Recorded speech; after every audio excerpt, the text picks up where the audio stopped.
എല്ലാ മനുഷ്യന്മാർക്കും വികാരവും വിചാരവും എല്ലാം ഉണ്ട് ഇല്ലേ? ഉണ്ടല്ലോ. ഒരു മനുഷ്യന്റെ ഇപ്പൊ എൻ്റെ ശരീരത്തിലെ ഹോർമോണും കാര്യങ്ങളൊക്കെ പലതരത്തിലുള്ള ഹോർമോൺസ് ഉണ്ടാവും, കാര്യങ്ങളുണ്ടാവും. അപ്പോൾ ഇപ്പം നിങ്ങളൊരു കമൻ്റ് ഇടുന്ന ഒരാൾ ഭർത്താവിൻ്റെ കൂടെ താമസിക്കുന്നുണ്ട്, ഞാൻ ഒറ്റയ്ക്ക് താമസിക്കുന്നുണ്ട്. അപ്പോൾ ഒരു പെണ്ണിൻ്റെ വിചാരങ്ങൾ അതെൻ്റെ ഒരു പാർട്ട്ണറോട് മാത്രമേ എനിക്ക് ഷെയർ ചെയ്യാൻ പറ്റുള്ളൂ അല്ലേ? ഇനിയൊരു പാർട്ട്ണറെ തേടാൻ എന്തുകൊണ്ട് ചെയ്തുകൂടാ? ഇനിയൊരു പാർട്ട്ണർ എന്തുകൊണ്ട് നമുക്ക് ഇനി നമ്മൾ ഈ ജീവിതകാലം മുഴുവൻ ഒറ്റയ്ക്ക് ജീവിക്കണം എന്നില്ലല്ലോ. ആരായാലും ഇല്ല. പണ്ട് കാലത്ത് ഉണ്ട്, ഫസ്റ്റിലായിരുന്നു, ഡിസംബർ 1 എവിടെ വെച്ചായിരുന്നു അത്? ഞങ്ങൾ വേറൊരു സ്ഥലത്ത് വെച്ചിട്ടാണ് നിക്കാഹ് കഴിച്ചത്. നമ്മുടെ പള്ളിയല്ല, വേറൊരു സ്ഥലത്ത് വെച്ച് നിക്കാഹ് കഴിച്ചത്. പാലക്കാട് തന്നെ? അല്ലല്ല, അവിടെ അവരുടെ ഭാഗത്ത് വെച്ചിട്ട്. ഷാജിദ ഷാജിയുടെ രണ്ടാം വിവാഹം. വീട്ടുകാർക്കെല്ലാം വിവരം അറിയാവുമോ എന്ന ചോദ്യത്തിന് അതിൻ്റെ ഒന്നും ആവശ്യമില്ല എന്നും എൻ്റെ കാര്യങ്ങളൊക്കെ തീരുമാനിക്കുന്നത് ഞാനാണെന്നുമുള്ള തൻ്റെടമുള്ള ഒരു മറുപടി. നല്ല തൻ്റെടം. ഞാനും എൻ്റെ മക്കളും മാത്രമേ ഉള്ളൂ. അതിലിപ്പോൾ ഉമ്മ ബാക്കിയുള്ളവരൊന്നും ലൈഫിലോട്ട് കടന്നു വരാനുള്ള ഒരു ഇതുമില്ല. കാരണം എൻ്റെ കാര്യങ്ങളൊക്കെ ഞാനാണ് നോക്കുന്നത്. ഇപ്പോൾ എൻ്റെ തീരുമാനം മറ്റുള്ളവരടുത്ത് പറയണമെന്ന് എനിക്കില്ല. എന്നാലും ഉമ്മയോട് ഒന്ന് സംസാരിച്ചിരുന്നോ? ഉമ്മ ഞാൻ ഇങ്ങനെ രണ്ടാമതൊരു വിവാഹം കഴിക്കാൻ പോവുകയാണ്. അവർക്ക് താല്പര്യക്കുറവൊന്നുമില്ല. ഇല്ല. മറ്റേ സഹോദരങ്ങൾക്കോ? അവരുടെ കാര്യമൊന്നും നമുക്ക് പറയേണ്ട ആവശ്യമില്ല. അവർ വേറെ കല്യാണം കഴിച്ച് വേറെ കുടുംബത്തിലുള്ള ആൾക്കാരല്ലേ. ഞാൻ അവരുമായിട്ടൊന്നും ഒന്നും ഷെയർ ചെയ്തിട്ടില്ല. ഒരു കാര്യങ്ങളും അങ്ങനെ ഇല്ല. എന്റെ കാര്യങ്ങളൊന്നും അവരായിട്ട് ഷെയർ ചെയ്യാറില്ല. അത്ര പാവം പുള്ളിയൊന്നുമല്ല ഷാജിദ ഷാജി. സിസ്റ്ററിനോ പറഞ്ഞതിൽ കാര്യമില്ലാതില്ലല്ലോ അല്ലേ? ഷാജിദ ഷാജി അവരുടെ ഓരോ വീഡിയോയിലും കൂടെ വിചിത്രങ്ങളായ കാര്യങ്ങളാണ് പറഞ്ഞുകൊണ്ടിരിക്കുന്നത്. അവർ കല്യാണം കഴിച്ചത് 26കാരനെ. അവരുടെ മകന് 16 വയസ്സായി എന്ന് ഓർക്കണം. തന്നെ ഇനി ആരും വിധവ എന്ന് വിളിക്കണ്ട എന്നും തൻ്റെ വിവാഹം കഴിഞ്ഞിരിക്കുന്നു എന്ന് കുറച്ച് അഹങ്കാരത്തോടെയാണ് കഴിഞ്ഞ വീഡിയോയിൽ ഷാജിദ ഷാജി പറഞ്ഞിട്ടുള്ളത്. മുൻപ് ഇവരുടെ സംസാര രീതിയൊക്കെ വളരെ പാവവും നിഷ്കളങ്ക ഭാവത്തിലുള്ളതൊക്കെയായിരുന്നു. പക്ഷേ ഇപ്പോൾ അതിന് ഒരു അഹംഭാവത്തിൻ്റെ സ്വരമാണ് ഇവരുടെ സംസാരത്തിന്. അതുകൂടാതെ ഇവരുടെ വാക്കിൽ നിന്ന് പല വൃത്തികെട്ട വാക്കുകളും തെറി വാക്കുകളും വരുന്നുണ്ട്. സബ്സ്ക്രൈബേഴ്സ് തന്നെയാണ് എന്നെ അങ്ങനെ ആക്കി തീർത്തത്. ഈ അവരുടെ കമന്റ്സ് ആണ് എന്നെ ഇത്രയും വയലന്റ് ആക്കിയത്. കാരണം എന്താന്ന് വെച്ചാല് ഞാൻ നല്ല രീതിയിലാണ് പോയിട്ടുണ്ടായിരുന്നത്. ഞാൻ അപ്പം ആ ഒരു എന്താ പറയാ, എനിക്ക് സഹതാപത്തിന്റെ രീതിയിൽ പോയിട്ടുണ്ടായിരുന്നപ്പോൾ ഇവരെല്ലാവരും കമന്റ് ഇട്ടുണ്ടായിരുന്നത് ഇവള് സഹതാപത്തിന്റെ രൂപത്തിൽ ഇവള് പൈസ ഉണ്ടാക്കുകയാണ്, യൂട്യൂബിൽ കടന്ന് കളിക്കുകയാണ്, ഇവളുടെ കണ്ണീര് കണ്ടിട്ട് എല്ലാവരും ഇവളെ സഹായിക്കുകയാണെന്ന് പറഞ്ഞിട്ടുണ്ടായിരുന്നു. ശരി, ആ ഒരു ഞാൻ സർജറി ഒക്കെ കഴിഞ്ഞതിന് ശേഷം ആ ഒരു സഹതാപത്തിൽ നിന്ന് മാറിയിട്ട് നല്ലൊരു, ഞാൻ പൊതുവേ ഇങ്ങനെയുള്ള ഒരാളാണ്. പൊതുവേ എൻ്റെ ഇക്കുള്ള ടൈമിൽ ഞാൻ നല്ല രീതിയിൽ ഡ്രസ്സിങ്ങും കാര്യങ്ങളും മോഡലും കാര്യങ്ങളൊക്കെയാണ്. അപ്പോൾ ഈ എന്താണ് ഇക്ക മരിച്ചതിന് ശേഷം ടെൻഷൻ കൂടിയിട്ടാണ് ഞാൻ പൊതുവേ ഇങ്ങനെ ആയത്. ഇവരുടെ കമൻസുകൾ ഇങ്ങനെ തുടരെ ഇവള് കണ്ണീരും കയ്യുമാണ്, അങ്ങനെയാണ് ഇങ്ങനെയാണ്, ആൾക്കാരുടെ അടുത്ത് ഇങ്ങനെ പൈസ പണം പറ്റിച്ചുകൊണ്ടിരിക്കുകയാണ്, ഇവളുടെ അക്കൗണ്ടിൽ ലക്ഷങ്ങൾ വരുന്നുണ്ട് എന്നൊക്കെ ഇവരെന്നെ ഇങ്ങനെ പറഞ്ഞുകൊണ്ടിരിക്കുകയാണ്. അപ്പം ഞാനൊന്ന് ചേഞ്ചായി. അപ്പം ഞാൻ എൻ്റെ ഡ്രസ്സിങ്ങിലും ബാക്കിയുള്ളതും നെയ്റ്റി മാറ്റി, ഞാൻ ബാക്കിയുള്ള ഡ്രസ്സിങ് മാറ്റി, അങ്ങനെയൊക്കെ മാറ്റി. അപ്പോൾ ഇവർ വീണ്ടും പറഞ്ഞു ഇവൾക്ക് അഹങ്കാരം കൂടി, പണം വരാൻ തുടങ്ങി, പൈസ വന്നപ്പോൾ ഇവളുടെ അഹങ്കാരം കൂടി എന്നാണ് ഇവർ പറയുന്നത്. പക്ഷെ എനിക്ക് അഹങ്കാരം കാര്യങ്ങൾ എനിക്കുണ്ടോയെന്ന് എനിക്കറിയില്ല. ഞാൻ പിന്നെ പൊതുവെ സംസാര രീതി എനിക്ക് അങ്ങനെയാണ്. ഷാജിദ ചെയ്യുന്ന വീഡിയോസിൻ്റെ ഉച്ചിഷ്ടമെടുത്താണ് മറ്റുള്ളവർ കണ്ടന്റ് ഉണ്ടാക്കുന്നത് എന്ന് ഷാജിദ പറയുകയുണ്ടായി. ഇത് തീർത്തും ഒരു അഹങ്കാരത്തിൻ്റെ സ്വരം തന്നെയാണ്. കാരണം തൻ്റെ ചാനലിന് റീച്ച് കിട്ടിയത് ഈ പറയുന്ന റിയാക്ഷൻ ചാനൽസ് തുടർച്ചയായിട്ട് വീഡിയോസ് തന്നെ സ്വന്തം ഷാജിദയുടെ വീഡിയോസ് എടുത്ത് റിയാക്ട് ചെയ്തതുകൊണ്ടാണെന്നുള്ള കാര്യം വീണ്ടും വീണ്ടും ഷാജിദ മറക്കുന്നു. അവർക്ക് ആ കാര്യത്തെക്കുറിച്ച് തീരെ ബോധ്യമില്ല.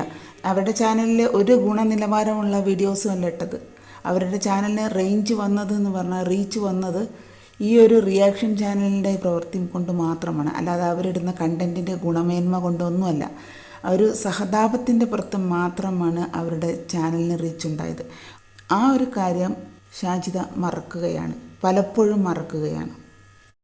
എനിക്ക് ഈ വീഡിയോ ഇടുന്നതുകൊണ്ട് കുറച്ച് എല്ലാവരും അറിയുന്നുണ്ട്, റീച്ച് കൂടുന്നുമുണ്ട്. ഇതേ സ്ഥാനത്ത് എൻ്റെ എന്താ പറയുക, എനിക്കായിട്ടുള്ള ഒരു ഒരു ഇത് കുറയല്ലേ, കാരണം എൻ്റെ സ്റ്റാൻഡേർഡ് കുറയാണ്. കാരണം എന്താണെന്ന് വെച്ചാൽ ഇങ്ങനത്തെ അപവാദങ്ങളൊക്കെ പല വീഡിയോയിൽ ഇടുമ്പോൾ പല ആൾക്കാരും കാണുമ്പോൾ മോശമായിട്ടാണ് അവർ ഇതാക്കുന്നത്. കാരണം ഒരു ഗർഭമൊക്കെ ഒരു പെണ്ണിനെ ഉണ്ടാക്കുമ്പോൾ അതിൽ എന്തെങ്കിലും സത്യാവസ്ഥ ഉണ്ടോ എന്ന് നോക്കിയിട്ട് വേണം ഇടാൻ. ഇപ്പോൾ എൻ്റെ കുടുംബത്തിൽ നിന്നൊക്കെ വിളിക്കാൻ തുടങ്ങി. ഇപ്പോൾ ഈ 4 മാസം ഞാൻ വയ്യാണ്ടിരുന്നത് ആരും അറിയില്ല. എൻ്റെ വീട്ടിലും എൻ്റെ വീട്ടുകാർക്കും മാത്രമേ അറിയുള്ളൂ ഞാൻ 4-5 മാസം ഒഴിഞ്ഞു നിൽക്കുന്നതും കാര്യങ്ങളൊക്കെ. ബാക്കിയുള്ളവർക്ക് എൻ്റെ കുടുംബക്കാർക്കൊന്നും അറിയില്ല. പിന്നെ ഈ പ്രഗ്നൻ്റ് ആയി അത് ഇതെന്നൊക്കെ പറയുമ്പോൾ ആൾക്കാർ എന്നെ വിളിക്കാൻ തുടങ്ങി. എന്താ സംഭവം, ഇതെന്താ ഇങ്ങനെ പറയുന്നത്, ഇക്ക മരിച്ചതിന് ശേഷം നീ പ്രഗ്നൻ്റ് ആയി എന്നൊക്കെയാണല്ലോ. അപ്പോൾ അത് എന്നെ സ്വാഭാവികമായിട്ട് എന്നെ മാനസികമായിട്ട് തകർക്കല്ലേ ചെയ്തുകൊണ്ടിരിക്കുന്നത്. അപ്പോൾ ഇതിൽ റീച്ച് അല്ലല്ലോ നമ്മൾ നോക്കുന്നത്, നമ്മളുടെ മാനം വിറ്റിട്ടല്ലേ ഇവർ ഇത് ചെയ്യണത്. നമ്മുടെ മാനമാണ് ഇതിലൂടെ നഷ്ടപ്പെടുന്നത്. അല്ല, ഇങ്ങനെ ഈ മാനം വിറ്റ് കളയാനായിട്ടൊരു സാഹചര്യം വന്നു കഴിഞ്ഞപ്പോഴത്തേനും നിങ്ങൾ ഈ പറയുന്ന നാത്തൂനെ വിളിച്ചിരുന്നോ? ഇല്ല, ഞാൻ അവളെ കോണ്ടാക്ട് ചെയ്യില്ല. പണ്ടും ഇല്ല, ഇപ്പോഴും ഇല്ല. എനിക്ക് അവളായിട്ട് കോണ്ടാക്ട് ചെയ്യേണ്ട ആവശ്യമില്ല. ഇക്ക മരിച്ചതിന് ശേഷം അവൾ ഇക്കാനെയും മക്കളിനെ ഇത്ര സ്നേഹിക്കണവളാണ് പറഞ്ഞാൽ എന്നെ മാറ്റി നിർത്തിയിട്ട് അവൾക്ക് എത്രയോ പ്രാവശ്യം അവളുടെ മക്കളിനെ വന്ന് കാണാമായിരുന്നു. ഇക്കാൻ്റെ മക്കളിനെ വന്ന് അവൾക്ക് കാണാമായിരുന്നു. അവൾ അത് ചെയ്തിട്ടില്ല, ശ്രമിച്ചിട്ടില്ല. അപ്പോൾ ഇക്ക ഉള്ളപ്പോഴേ എന്നെ ഇക്കാനോട് അവൾ വലിയ ഇതൊന്നും ഇല്ലാത്ത അവളാണ്. നമ്മൾ വലിയ കോണ്ടാക്റ്റ് ഒന്നും അവരില്ല. അവൾ വേറെ ആങ്ങളമാരനായിട്ടുള്ള കോണ്ടാക്ട് ഉണ്ടെങ്കിലും ഇവളായിട്ടൊന്നും നമ്മൾ അധികം കോണ്ടാക്റ്റ് ഇല്ല. ഇടയ്ക്കൊക്കെ പോവാ വരിക, എന്തെങ്കിലും ഫംഗ്ഷൻ ഉണ്ടെങ്കിൽ നമ്മൾ കൂടുക, അങ്ങനെയുള്ളത് കാര്യങ്ങൾ മാത്രമേ ഉള്ളൂ പൊതുവെ. അല്ലാണ്ട് ഇവളായിട്ട് ഞാൻ വിളിക്കില്ല, സംസാരിക്കില്ല, ഡെയിലി വിളിക്കലൊന്നും. ഇപ്പോൾ ഷാജിദ കല്യാണം കഴിച്ചു എന്ന് പറഞ്ഞു. വികാരങ്ങൾ അടക്കി പിടിക്കാൻ കഴിയാത്തത് കൊണ്ടാണ് ഷാജിദ രണ്ടാമതൊരു വിവാഹം കഴിച്ചത് എന്നാണ് പറയുന്നത്. വികാരം അടക്കി പിടിക്കാത്തതെന്നല്ല, ഞാനൊരു 10-32 വയസ്സായിട്ടുള്ളൂ. മനുഷ്യനാണ്. ഇപ്പോൾ മനുഷ്യന്മാരാവുമ്പോൾ എല്ലാ മനുഷ്യന്മാർക്കും വികാരവും വിചാരവും എല്ലാം ഉണ്ട് ഇല്ലേ? ഇപ്പം എൻ്റെ ശരീരത്തിലെ ഹോർമോണും കാര്യങ്ങളൊക്കെ പലതരത്തിലുള്ള ഹോർമോൺസ് ഉണ്ടാവും, കാര്യങ്ങളുണ്ടാവും. അപ്പോൾ ഇപ്പം നിങ്ങളൊരു കമൻ്റ് ഇടുന്ന ഒരാൾ ഭർത്താവിൻ്റെ കൂടെ താമസിക്കുന്നുണ്ട്, ഞാൻ ഒറ്റയ്ക്ക് താമസിക്കുന്നുണ്ട്. അപ്പോൾ ഒരു പെണ്ണിൻ്റെ വിചാരങ്ങൾ മാറ്റി നിർത്തിയിട്ട് അത് നമ്മുടെ ഇപ്പോൾ എനിക്ക് 10-15 വയസ്സായ മകനുണ്ടെന്ന് പറഞ്ഞിട്ട് എൻ്റെ വിചാരങ്ങൾ എനിക്ക് അവനോട് ഷെയർ ചെയ്യാൻ പറ്റുമോ? ഒരു പാർട്ട്ണറോട് മാത്രമേ എനിക്ക് ഷെയർ ചെയ്യാൻ പറ്റുള്ളൂ അല്ലേ? ഇപ്പം 15 കൊല്ലം ഞാൻ എൻ്റെ ഇക്കാനെ വിളിച്ചിട്ടാണ് സംസാരിച്ചുകൊണ്ടിരുന്നത്. എൻ്റെ ഇക്കാൻ്റെ കൂടെയാണ് കറങ്ങിയിട്ടുണ്ടായിരുന്നത്, എൻ്റെ ഇക്കാൻ്റെ കൂടെയാണ് എല്ലാ കാര്യങ്ങളും എൻ്റെ ചെയ്തിട്ടുണ്ടായിരുന്നത്. അപ്പോൾ എനിക്ക് ആ ഒരു സംഭവം നഷ്ടപ്പെടുമ്പോൾ ഇനിയൊരു പാർട്ട്ണറെ തേടാൻ എന്തുകൊണ്ട് ചെയ്തുകൂടാ? ഇനിയൊരു പാർട്ട്ണർ എന്തുകൊണ്ട് നമുക്ക് ഇനി നമ്മൾ ഈ ജീവിതകാലം മുഴുവൻ ഒറ്റയ്ക്ക് ജീവിക്കണം എന്നില്ലല്ലോ, ആരായാലും ഇല്ല. പണ്ട് കാലത്ത് പറഞ്ഞാൽ ഇപ്പം ഞാൻ ഈ തീരുമാനം എടുത്തപ്പോൾ എന്നെ ഒരുപാട് സ്ത്രീകൾ വിളിച്ചിട്ടുണ്ടായിരുന്നു. വിളിച്ചിട്ട് ഷാജിദ ഞങ്ങൾ ഇതേപോലെ മക്കൾക്ക് വേണ്ടിയിട്ട് ജീവിച്ചു, പക്ഷെ മക്കൾ ഞങ്ങളെ ഇപ്പോൾ ഇട്ടിട്ട് പോയി. സ്വാഭാവികമായിട്ട് ഇട്ടിട്ട് പോവല്ല, അവർക്ക് അവരുടെ ലൈഫായപ്പോൾ അവരുടെ ഭാഗമായി, ഞാൻ ഒറ്റയായി. ഇപ്പോൾ എനിക്ക് തോന്നുന്നുണ്ട് ഒരു കല്യാണം കഴിച്ചാലോ ഒരു പാർട്ട്ണർ ഉണ്ടെങ്കിൽ എന്ന് തോന്നുന്നുണ്ട്. അത് ഞാനിപ്പോൾ തിരഞ്ഞെടുത്തു. ഇപ്പോൾ എനിക്കൊരു 32 വയസ്സ്. ഈ ടൈമിൽ ഞാൻ തിരഞ്ഞെടുക്കാണ്ട് ഒരു 40-50 വയസ്സിൽ തിരഞ്ഞെടുത്തിട്ട് എന്താ കാര്യം? ഇപ്പോഴല്ലേ തിരഞ്ഞെടുക്കേണ്ടത്. ഇപ്പോൾ തിരഞ്ഞെടുത്തു. എൻ്റെ കാര്യങ്ങൾ എനിക്ക് എൻ്റെ മക്കളോട് ഷെയർ ചെയ്യാൻ പറ്റിയത് എൻ്റെ ഹസ്ബൻഡിനോട് ഷെയർ ചെയ്യാം. അങ്ങനെ ആണല്ലോ. അതുകൊണ്ട് ഞാൻ അങ്ങനെ പറഞ്ഞു. ഇപ്പം വിചാരങ്ങൾ ഏത് പെണ്ണിനല്ലാത്തത്, ഏത് ആണിനല്ലാത്തത്? എല്ലാവർക്കും ഉണ്ട്. എല്ലാം അറിഞ്ഞിട്ടാണ് വന്നത്. അവനിക്ക് എല്ലാ കാര്യങ്ങളും അറിയാം, എൻ്റെ എല്ലാ കാര്യങ്ങളും അറിയാം, എൻ്റെ മക്കളുടെ കാര്യങ്ങൾ അറിയാം, എൻ്റെ കുടുംബത്തിൻ്റെ കാര്യങ്ങൾ അറിയാം. എന്നെ വീഡിയോയിൽ ഡെയിലി കാണുന്നതാണ്, എൻ്റെ എല്ലാ വീഡിയോസും അവൻ കാണും. അപ്പോൾ അവനിക്ക് എൻ്റെ എല്ലാ കാര്യങ്ങളും അറിയാം, എൻ്റെ എല്ലാ സങ്കടം അറിയാം, സന്തോഷം അറിയാം, എല്ലാ കാര്യവും എനിക്കറിയാം. സോഷ്യൽ മീഡിയ പറഞ്ഞ സംഭവം എനിക്കിഷ്ടമല്ല, യൂട്യൂബ് കാര്യങ്ങളൊന്നും എനിക്കിഷ്ടമല്ല. പക്ഷേ ഞാൻ പൊതുവേ അതിൽ വന്നിറങ്ങിയതുകൊണ്ട് എനിക്ക് എതിർപ്പില്ല. ഞാൻ ചെയ്യണോണ്ട് എനിക്ക് എതിർപ്പില്ല. തന്നെയാണ് ഇൻസ്റ്റഗ്രാമിലൂടെയാണ് പരിചയപ്പെട്ടത്. എന്താ പറയുക, ഈ പറയുന്ന പോലെ സോഷ്യൽ മീഡിയ എനിക്ക് ഇഷ്ടമല്ല. പക്ഷേ ഇൻസ്റ്റഗ്രാമിലൂടെ എനിക്ക് മെസ്സേജ് അയച്ചത്. അതെങ്ങനെ മെസ്സേജ് അയച്ചെന്ന് വെച്ചാൽ എൻ്റെ ഇക്കാൻ്റെ ഒരു ഫോട്ടോ ഇട്ടിട്ട് ഞാൻ എൻ്റെ ഒരു സങ്കടം ഞാൻ ഇൻസ്റ്റഗ്രാമിൽ സ്റ്റോറി ഇട്ടിട്ടുണ്ടായിരുന്നു. ആ സ്റ്റോറിക്ക് അവൻ ലൈക്ക് ചെയ്തിട്ട് സ്റ്റോറിയിൽ അവൻ എന്താ സംഭവം, അവൻ മരിച്ചത് അറിയില്ല, അവൻ എന്താണ് വിഷയം എന്ന് ചോദിച്ചിട്ട് എനിക്ക് മെസ്സേജ് ഇട്ടു. അപ്പോൾ ഞാൻ സ്വാഭാവികമായിട്ടും കാര്യങ്ങളൊക്കെ അങ്ങനെ പറഞ്ഞു. അതിന് മുന്നേ എൻ്റെ ഫ്രണ്ട് പറഞ്ഞാൽ എന്നെ ഫോളോ ചെയ്ത ഒരാളാണ്. അപ്പോൾ എൻ്റെ വീഡിയോസ് ലൈക്ക് അടിക്കലും കാര്യങ്ങളൊക്കെ ഉള്ള ആളാണ്. അപ്പോൾ ഇങ്ങനെ ഇക്ക മരിച്ച കാര്യങ്ങളൊക്കെ ചോദിച്ചപ്പോൾ ഞാൻ എൻ്റെ കാര്യങ്ങളൊക്കെ പറഞ്ഞു. ഇങ്ങനെയാണ് ഇക്ക മരിച്ചു, അങ്ങനെയൊക്കെ കാര്യങ്ങളൊക്കെ പറഞ്ഞു. അങ്ങനെ അവൻ പിന്നെ എനിക്കൊരു സാമ്പത്തികമായിട്ടുള്ളൊരു പ്രശ്നം വന്നിട്ടുണ്ടായിരുന്നു. ഇക്കാൻ്റെ കടങ്ങൾ കാര്യങ്ങൾ അതിലൊക്കെ എന്നെ അവൻ സഹായിച്ചു, പൈസ അയച്ചു തന്നു, കടം വീട്ടാൻ വേണ്ടി പൈസ അയച്ചു. അങ്ങനെയൊക്കെയാണ് ഞങ്ങൾ തുടർന്ന് അങ്ങനെ നമ്മൾ ഫ്രണ്ട്സായിട്ട് ഇങ്ങനെ പോയിട്ടുണ്ടായിരുന്നു, കണ്ടിന്യൂ ചെയ്ത് പോയിട്ടുണ്ടായിരുന്നു, കുഴപ്പമൊന്നുമില്ലാണ്ട്. പിന്നെ അവൻ കൂടുതലായിട്ട് നമ്മൾ സംസാരിക്കാനും കാര്യങ്ങളൊക്കെ തുടങ്ങിയപ്പോൾ അവൻ അടുത്തു. നമ്മൾ പൊതുവെ എല്ലാ കാര്യങ്ങളും ഞാൻ ഷെയർ ചെയ്യാൻ തുടങ്ങി, അവൻ അവൻ്റെ കാര്യങ്ങൾ ഷെയർ ചെയ്യാൻ തുടങ്ങി. അങ്ങനെയാണിത് തുടങ്ങിയത്. ആ സമയത്ത് ശ്രദ്ധിച്ചിട്ടില്ലായിരുന്നു? ഇല്ല, ശ്രദ്ധിച്ചിട്ടില്ല. ഇക്ക മരിച്ചതിന് ശേഷം ഇക്ക മരിച്ചതിന് ശേഷം അവൻ എൻ്റെ റീലില് അടിയിൽ ഞാൻ ക്യാപ്ഷൻ കുറേ കൊടുത്തിട്ടുണ്ടായിരുന്നു. അത് കണ്ടിട്ടാണ് അവൻ എന്നെ കോണ്ടാക്ട് ചെയ്യുന്നത്. എന്ത് പറ്റി, ഇക്ക എവിടെ പോയി എന്നൊക്കെ പറഞ്ഞിട്ട് എനിക്കിങ്ങനെ മെസ്സേജ് അയച്ചു. അപ്പം ഞാൻ അതിൻ്റെ രീതിയിൽ സംസാരിച്ചു. അത് കഴിഞ്ഞിട്ട് പിന്നെ എനിക്കൊരു പ്രശ്നം വന്നു പെട്ടെന്ന്.